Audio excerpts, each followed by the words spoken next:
আমরা এখন আছি ডিম পাহাড়ের এলাকায় আসছি। এখানে সামনে আমাদের আরো সুন্দর দেখতে পাবো। ধীরে ধীরে আমরা অগ্রসর হচ্ছি মেঘের রাজ্যে। দেখতে পাচ্ছি সামনে বিশাল একটা পাহাড় আর চতুর্দিকে মেঘের, একদম মেঘের রাজ্য।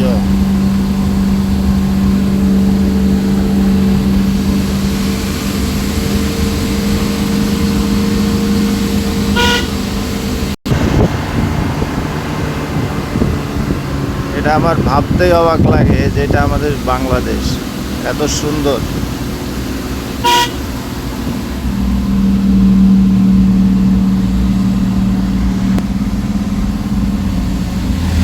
পর্যটকরা বাইক নিয়ে এখানে সাধারণত আসে, অথবা চাঁদের গাড়ি নাম করে আমার পিকআপের মতো যে গাড়িগুলো আছে, এই গাড়িগুলো ছাড়া এখানে যাতায়াত করা খুবই টাফ। কারণ রাস্তাগুলো অনেক উঁচু নিচু, খাড়া। এই যে দেখেন, আমরা ঢালু উঠলাম, আবার এখন একটা ঢালু হয়েছে, মানে ঢালু দিয়ে নামছি, আবার একটা ঢালু দিয়ে উঠবো। এখানে বসবাস করে নানান প্রজাতির মানুষ আছে, ত্রিপুরা, চাকমা, মারমা, গারো। এই যে ছোট্ট ছোট্ট যে ঘরগুলো দেখতে পাচ্ছেন, এগুলাতেই কিন্তু তারা বসবাস করে। এই যে দারুণ, এই যে আমরা চলে আসছি।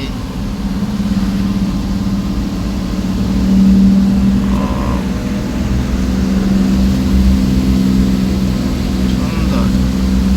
এই যে দেখেন দুইজন, তারা কোথায় যাচ্ছে?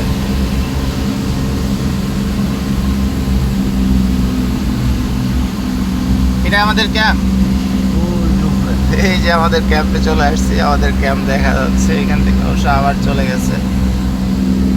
এই যে দেখেন, সৌন্দর্য যদি দেখতে হয় তাহলে বান্দরবন আসতে হবে এবং এই মেঘের রাজ্যে আসা লাগবে।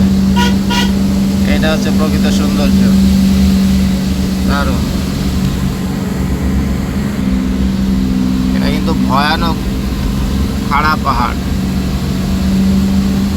আমরা নামতেছি আর দোয়া ইউজ করতেছি।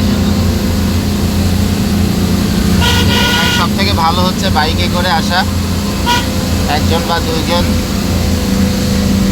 তাহলে পাহাড়টা খুব সুন্দরভাবে উপভোগ করা যায়।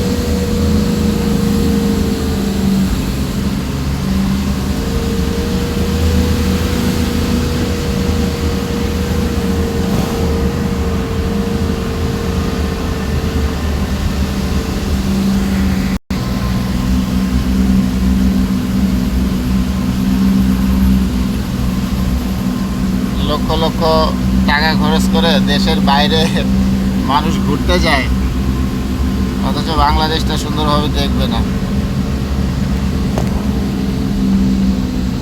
মোবাইলে যদি, ক্যামেরায় যদি এত সুন্দর লাগে, আর আপনি যখন বাস্তবে এখানে আসবেন, তাহলে একবার চিন্তা করেন, আপনার নিজের চোখে যখন দেখবেন। শুধু ব্লগ দেখে সৌন্দর্য উপভোগ করলে আপনি কিছুই বুঝবেন না, মনের ভিতরে শুধু আফসোস থাকবে।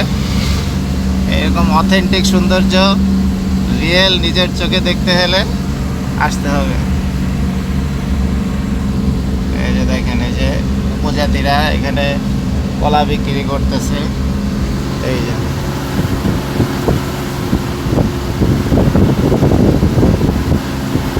আপনার মন চাবে না এখান থেকে যাইতে। মেঘ আপনার কাজ হয়ে যাবে।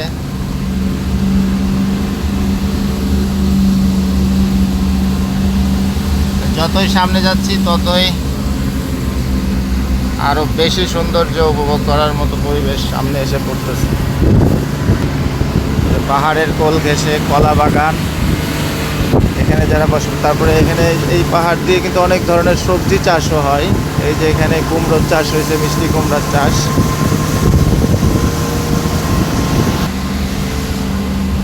আমার ইচ্ছা আছে ধীরে ধীরে পুরা বান্দরবনের প্রত্যেকটা পর্যটক কেন্দ্র আপনাদের সাথে শেয়ার করব ইনশাআল্লাহ।